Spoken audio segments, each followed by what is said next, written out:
Beauty tips, diet, home remedies, mental health and healthy lifestyle के लिए हमारे channel को सब्सक्राइब करना ना भूलिए।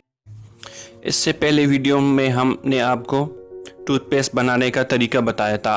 आज हम आपको टूथ पाउडर बनाने का तरीका बता रहे हैं। इसमें यह है कि आपने क्या लेना है, बेकिंग सोडा लेना है, साल्ट लेना है और एसेंशियल ऑयल जो भी आपको पसंद हो, लेवेंडर पसंद हो, ऑरेंज पसंद हो या यूकलिप्टस जो भी आपको पसंद हो वो आप अपनी मर्ज़ी से ले सकते हैं।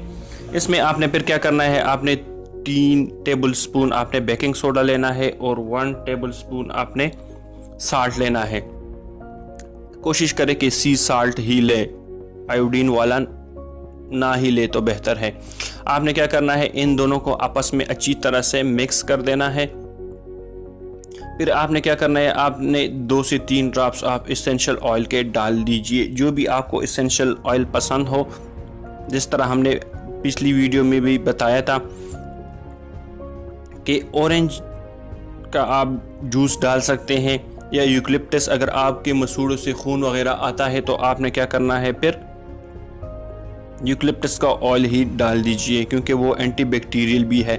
और ये है कि साल्ट हम इसलिए डालते हैं कि आपके दांतों में चमक आए, आपके दांतों से पीलाहट भी दूर हो जाए और आपका माउथ भी सॉल्वेट रहे, कि आपके दांत महफूज रहे। और सोडियम बाइकार्बोनेट मतलब बेकिंग सोडा हम इसलिए डालते हैं कि ये भी आपके दांतों को पॉलिश करता है और आपके मुंह से बदबू को दूर करता है, और ये है कि ये सस्ता भी है।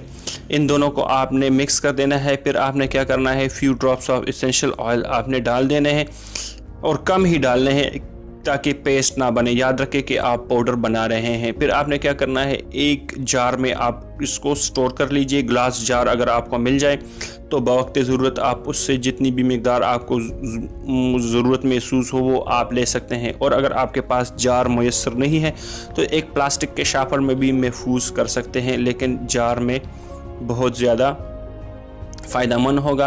और यह है कि सनलाइट से इसको महफूज रखें और ठंडी जगह पर ही रखें। और मज़ीद नेचुरल वीडियोस के लिए हमारे चैनल को सब्सक्राइब करना ना भूलिए। Harisha health and